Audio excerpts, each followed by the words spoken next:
Okay guys, hey, it's what's it, the 17th today, and I'm going through looking for cherries here on this is a Brazilian cherry tree, and I'm always coming across this guy. Yesterday I saw him also in my coffee tree and he seems like he's everywhere I look. So he's actually let me like touch his face. I don't want to see. He just sort of like, hello. I'm petting him. So he's getting quite. Where'd you go? Where'd he go? Here he is. I see him quite often in the trees when I'm looking for coffee berries or whatever. Hello. So anyhow, I wanted to share my little lizard. He seems like he's in all the trees I go to. It's so funny. He's always popping up. He's quite domesticated. Yes, you are. All right, carry on.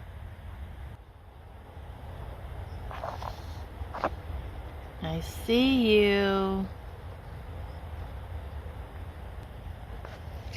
But believe me, if he was eating the cherries, we'd probably be having a very different conversation. That's kind of sad. This is what this tree looks like from a little bit further away. And then you just have to go in and look for the cherries.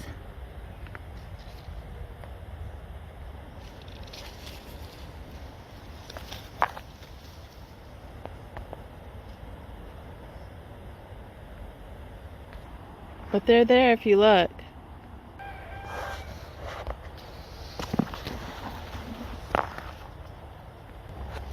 I think we have to really start strengthening our food sources, you guys. I cannot remember the name of this.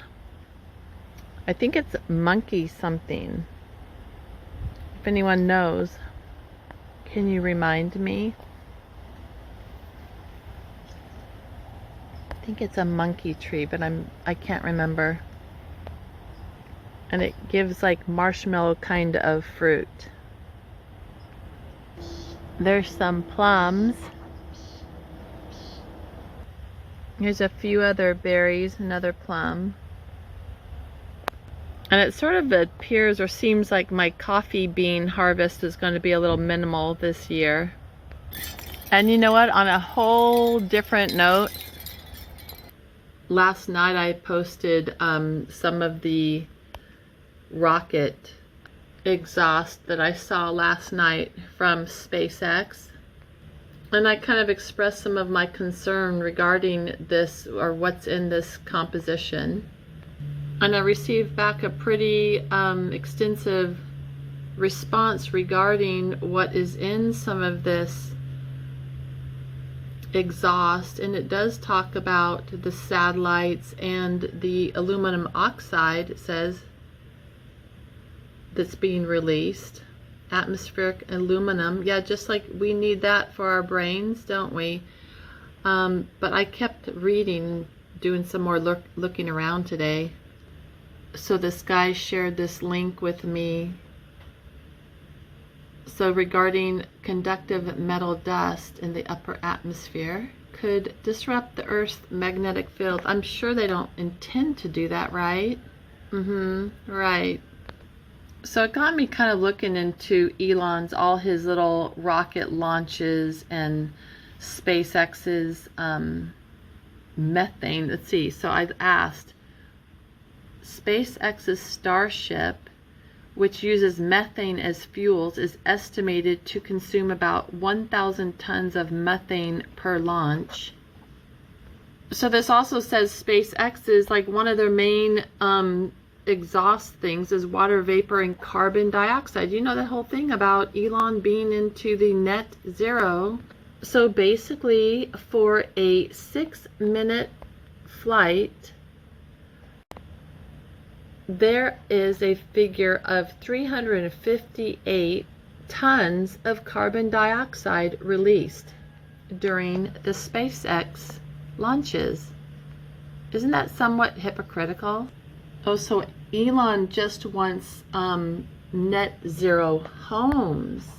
Just your homes have to be net zero. So your homes have to be net zero while he launches these rockets with, and even inside those rockets there's other little rockets. Isn't that strange? And really, who knows what's in this residue that's being left.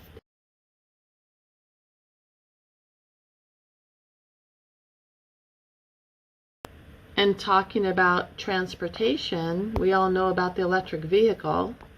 And regarding all kinds of stuff, the CO2 footprint creating or just building the electric vehicle is pretty big. It seems like it's evens out against the gas vehicle after the 2 years, I guess. But then I started asking about the fire, and I said regarding the fire, an electric vehicle fire would burn longer, be more toxic, and require significantly more water to extinguish compared to a gas-powered vehicle fire.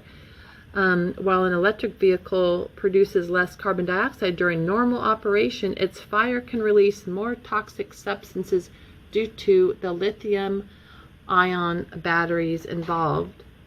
And you know what a shortage allegedly we are with water, which we're really not, because the earth makes water, but they want you to believe that we've got a water shortage.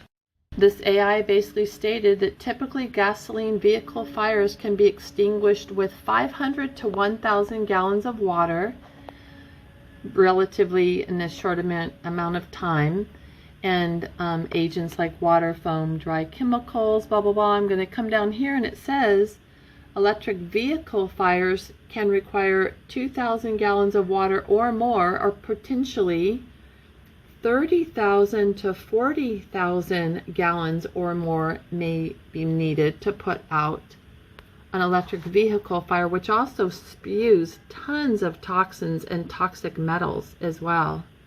So just looking at the gallons of water, the max gallons of water that was mentioned here, so with 40,000 gallons of water alone, I asked how long can people live with 40,000 gallons of water?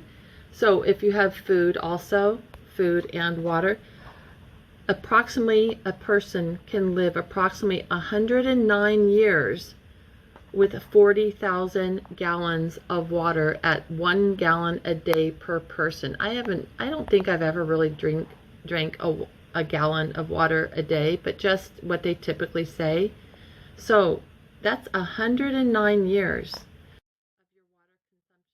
Basically, if you're talking about putting out a fire between like a gas run vehicle versus an electric vehicle, the max usage, 40,000 gallons of water or more may be needed to put out an electric vehicle fire, and that 40,000 gallons could sustain a person with their water needs for 109 years versus the typical water usage of putting out a gasoline fire from a vehicle, which is 1,000 gallons of water, which can typically last a single person for hundreds of days. Okay, so let's just say it's a gallon a day. So there's 1,000 days.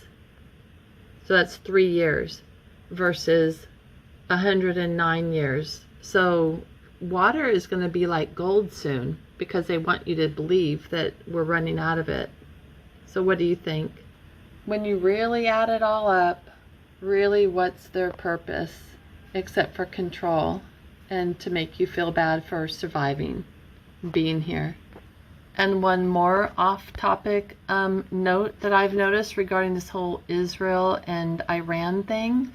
So Israel doesn't have the ability to drop the bunker bomb, which is needed. They need the B-2 stealth bombers, so they're going to try to coerce the United States to drop the bomb. So how do they even know that there's really a deep 90 meters below the mountain? How do they even know that there's some bunker down there? And who built it? No one can answer who built it, where that bunker is.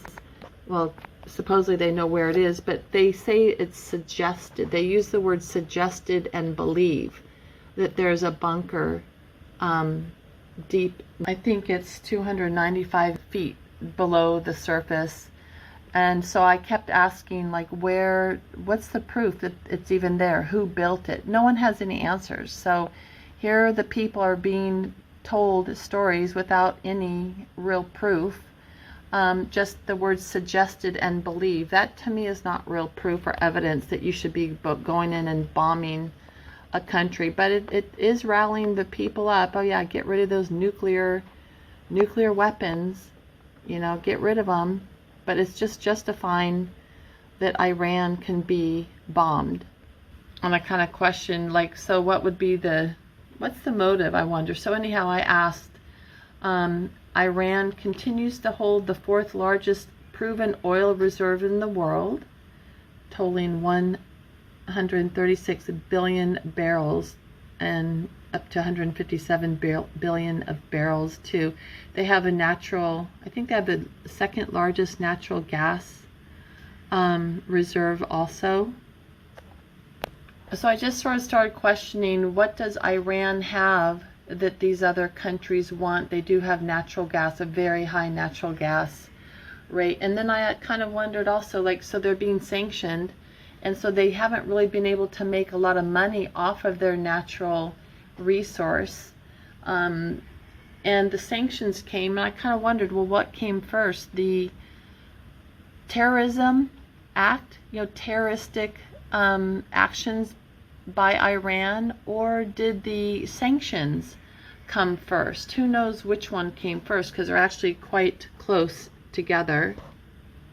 And of course, when you look a little bit deeper into this whole government and stuff of Iran, let me get out of this. Here you go. This says initially Pahlavi had planned to declare the country a republic, as his contemporary Ataturk, I can't pronounce these things, had done in Turkey, but abandoned the idea in the face of British and clerical opposition. There's the Brits again, coming in, screwing things up. Anyhow, I found it sort of interesting, the history of a country and how it comes to be what it is. And I was just looking at why all these sanctions are being put against Iran, and which did come first. Did the terrorism come first, or did those sanctions because other countries want their resources? I don't know. So anyhow, way off topic, guys. I kind of think I like the cherries outside better, and the lizards.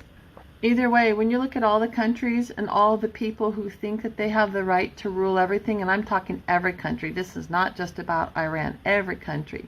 They have people coming in thinking they have the right to dictate and tell everyone what to do, and that's the start of all the problems.